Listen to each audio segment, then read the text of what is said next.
Hello to you there. You're welcome to the Hangout session with The Voice, and I want to say a big thank you to you all for your love and support, for your comments and feedback. It has been amazing. God bless you. For those of you that have deemed it fit to always give me a feedback regardless of how it might sound, you've always given me your feedback. I really want to appreciate you. So quickly on today's topic, let's discuss about the different cultural practices in Nigeria that we think don't exist. Last week we talked about a lady who her father didn't support the person who she chose to spend the rest of her life with, and I thank you all for your feedback. She's saying a big thank you to you all. But today let's quickly go to different cultural practices in Nigeria that you might be amazed are still in existence in some parts of the country. Let's go on a short break and I'll be right back.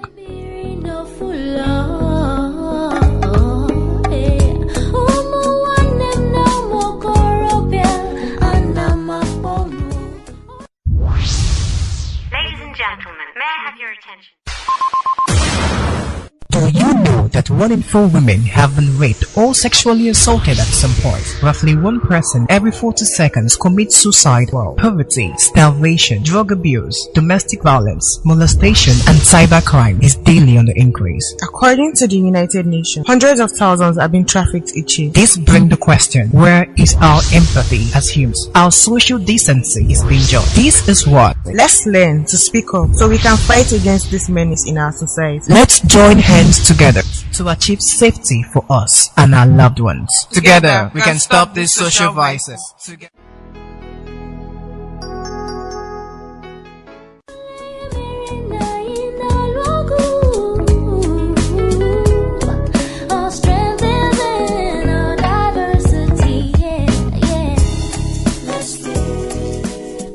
Yes, you're welcome back to the Hangout session with The Voice, and let's start with some cultural practices, some tradition that you'll be amazed are still in existence. Now, in some parts of the country, they still practice cannibalism.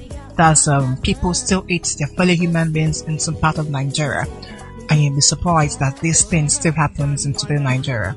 So, in case you're thinking on who or where to get married to, or someone you want to get married to, please, before you get married to anybody, or before you visit people in their hometowns, make sure you have a deep knowledge of what happens in their environment.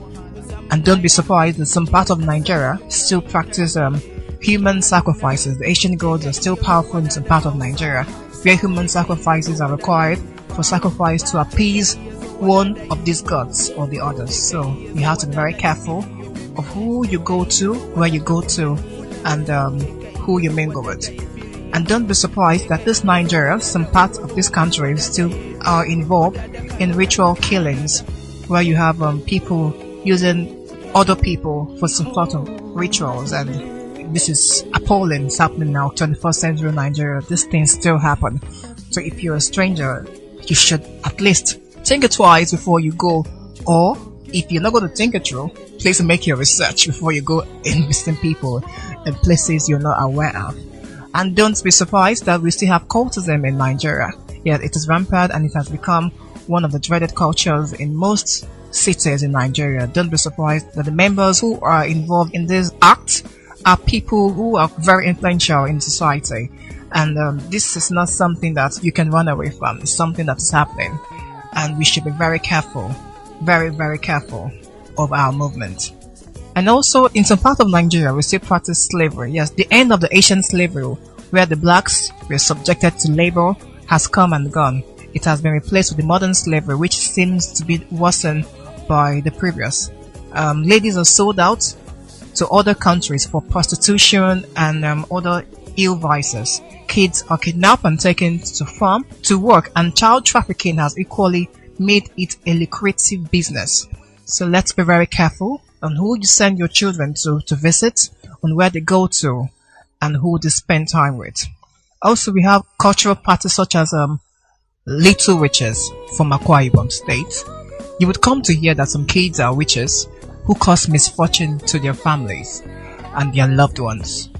These kids are not spared with violence, and they are often maimed for life. This is quite different from the bush baby you get to hear from those people that are from the north, and what people who are practicing this kind of culture believe that when a kid is brought to you or when you stay with a kid and all of a sudden you start experiencing misfortune setback, they blame it on the child and they believe the misfortune came on the child and the child is a witch, and they start inflicting pain on such child. So this cultural practices is something we should find out as a nation. And don't be surprised that female genital mutilation is still much in practice in our today culture, in our today Nigeria. This thing still happen. Female genital mutilation. Even so-called civilized and educated parents, including few who are outside the shores of Africa, are still supporting the act of female circumcision. It is believed to be a religious obligation that can control the libido of a woman. But don't be surprised, these things are happening in our today environment. Also, we have the system called Osu in the Igbo, central of Africa. We have that among the Easterners. Osu are referred to people who are seen as outcasts and they believe to be owned by the gods, and so no one's expected to deal or have any dealings with them. This is funny. It's still very much in our today culture. I think, for example, you're getting married to someone who is regarded as an Osu to the Igbo public. You know that you people will be regarded as outcasts. So be very careful of who you are choosing to spend the rest of your life with. And this is also an avenue for us all to please kick against some of these ill practices in our today's culture. Kick against some of these ill traditions that we know to a larger extent it's against human rights, it's against humanism, it's against what we all stand for as a civilized person. We also have the maltreatment of widows. It's a part of the eastern Nigeria. When a man dies, the widow is subjected to an untold suffering. Everything that is owned by the husband is taken away, leaving her in the case to look for help elsewhere. This is very appalling, and this is disheartening that is still happening in our today life. So that's it on the Hangout session today. In case you want to join us, you can always send us your feedback through our YouTube channel. Felix Daniel is the name. You can always check online and subscribe to my channel. You can also send me a voice note on 0909-369-3300. Let's stand up with one voice. Let's speak up with one voice to eradicate some of these ill practices in our today's culture, in our today Nigeria. Nigeria is a home for all of us. Nigeria is our country. And until when we see the need to fight for our country, that's when the country will get to where it ought to be. So let's stand up with one voice. Until I come your way next time, have a wonderful week ahead.